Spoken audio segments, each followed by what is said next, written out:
Abusia ene ne asi ewo aye parliament na abusia for enye easy esewani na ensese meka ekere abusia eha eda so aye be media je bese wase ene de dika wani twa channel so a ene de kwan so bese so subscribe like na wabo aso ahye na for pension no bi atie no abusia omo anya bi atie membesam kasa wona pese ekọ hokoti abusia ne asi ewo aye parliament yes ne asi ewo aye parliament ene echese enye easy na se yemu de muma yintie ne ekoso ewo aye parliament na se wi a abusuafo ya bomode na ya che adwen ewo aye comment section aha era so aye be media je bomode subscribe like na bo ahema for person bi etie no enya bi enti abusua ma we fi so notification bell no so for more podcast update yintie ne ekoso emra sesia it could be 9 billion. It is not a crime.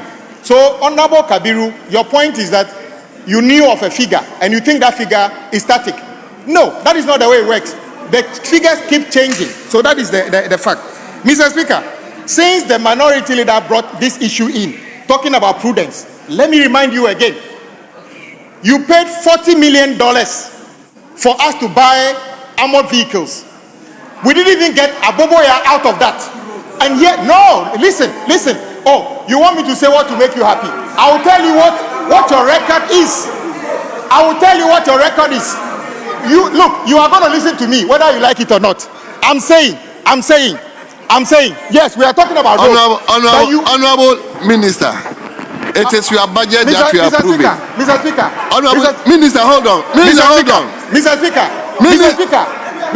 hold on. They will listen to me the same way I listened to them when they were talking. No, they will listen to you. I am saying that, Mr. Minister, Speaker, they will listen to you. Hold on. What I'm saying is your budget that we are approving. So please restrict yourself to the budget. I mean, other extraneous issues, we can take that one later on. But now, just respond to basic issues that you raised. Then we approve your budget. We move on.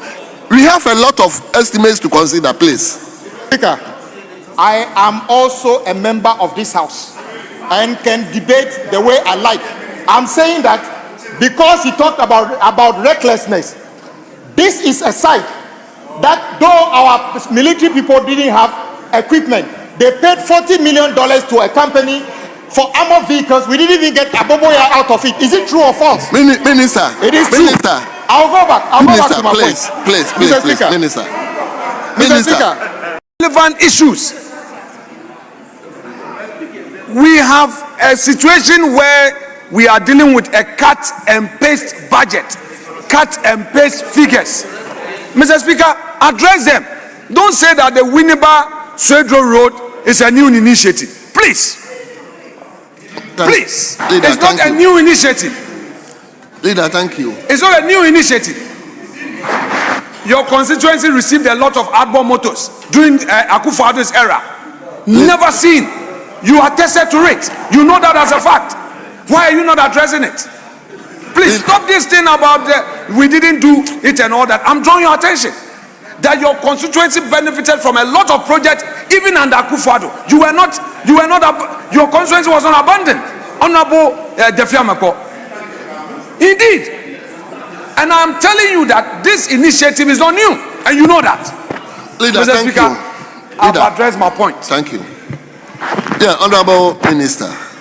Mr. Speaker, I thank you for the opportunity to make my final comments on the estimates from the committee. The report from the Committee of Road and Transport on the estimates for the 2026 budget for the ministry. I also want to thank the members of the committee and the entire House for all the support given us in the course of the year. Mr. Speaker, I want to put on record where we started from. At transition, we inherited a project portfolio of 110 billion Ghana cedi. In 2024 alone, 24 billion cedis of projects were awarded, majority of them without any commencement authorization from Ministry of Finance. Talk about recklessness, I wouldn't even have to make any comment about that. We also inherited unpaid bills of over 60 billion Ghana cedis if you compare GOG, Road Fund, and Cocoa Board. In fact, as a result, Cocoa Board road project has totally collapsed and the reforms are being carried out currently as we speak.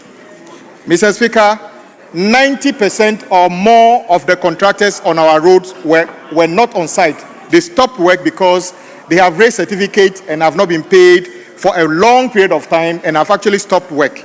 And Mr. Speaker, famous for those projects that contractors have stopped working was Ofanko Road, which had regular demonstrations from members of the public, and rightly so, drawing the attention of the state. Interestingly, the demonstrators were not paid any attention until 2025. But, Mr. Speaker, it was very simple. The contractor was owed almost $80 million for works done and unpaid for.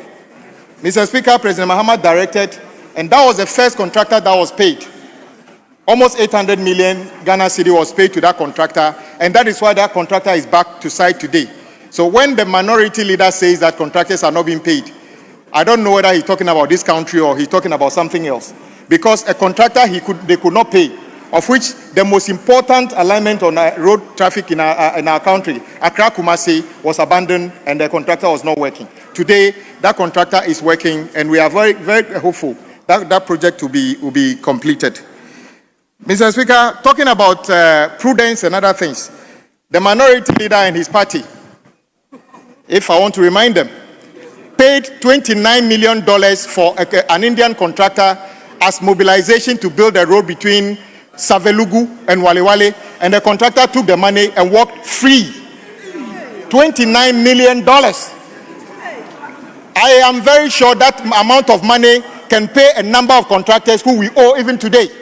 So if the minority leader wanted to help, we would have asked the contractor to go back to site and work according to the $29 million.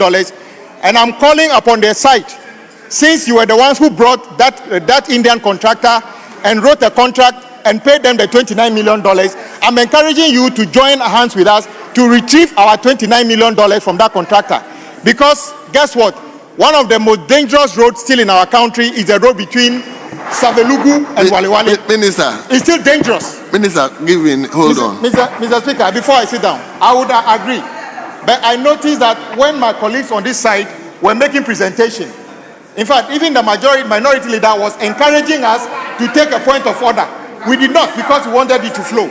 But today, just because I'm speaking, he did his part and left. And then another one is Minister. I will yield, Mr. Speaker. Yeah, Kabilu. Mr. Speaker, thank you very much.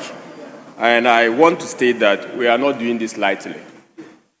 We believe that a House of Record must actually speak to the records and the facts as they are. And if the minister responsible for roads and highway informed this House that arrears was in excess of 60 billion, when the Controller and Accountant General had given us a clear sense of the arrears of around 40 billion, that has to go to record. As a statement, the Finance Minister, even coming back to this particular House, updated his records. As a matter of fact, in the 2025 budget, Mr. Speaker, that particular inflation of the area gave us a false sense of fiscal deficit on commitment basis. We raised it, so the records must speak to the actual record. Mr. Speaker, the other issue is that we are raising an issue of mistakes on the face of the budget.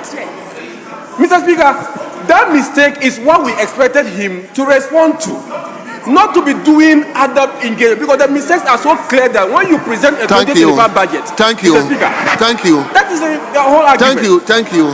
Yes, Minister. Mr. Speaker.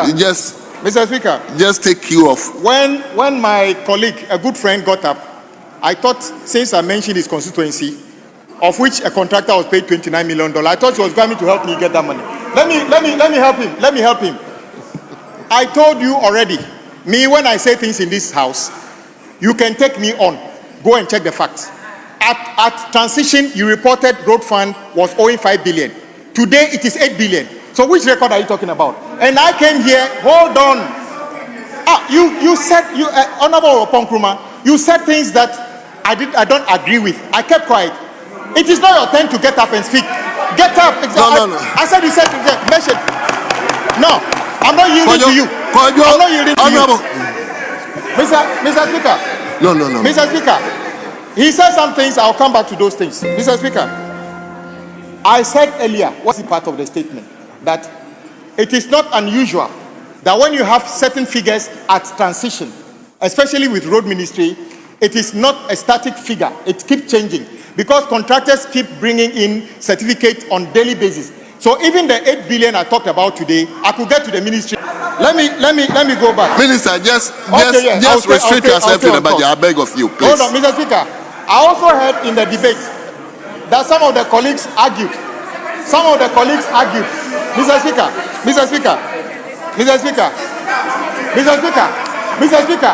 you will need to be. Minister, please. Mr. Speaker, please. Mr. Speaker, hold on. You will be giving a. Hold on. Mr. Speaker, hold on. Mr. Speaker, we had agreed that we will not interrupt the debates. If there are issues, you note it down. And is he on his feet on a point of order? So wait, let him catch the speaker's attention. Please. Please, Mr. Speaker. So, as if you can't sit down and be throwing your hands. Don't do that. Let's have some sanity. So all I am saying is that the debate has begun. If anybody has an issue, the minister sat here quietly and listened to all the issues, whether truthful or not. He noted them down and is responding to the issues one after the other. So if you have an issue, note them down. If you have the opportunity, then you can speak to it. But this process of everybody settling on his feet trying to heckle him, then we may not end the process today. So I'm pleading with you. They should allow him to conclude. They can note the points down. This is not the end of the debate. There are a lot of reports to be taken. The issues can be raised. Yes, but Honorable Minister, I beg of you, just focus on your budget.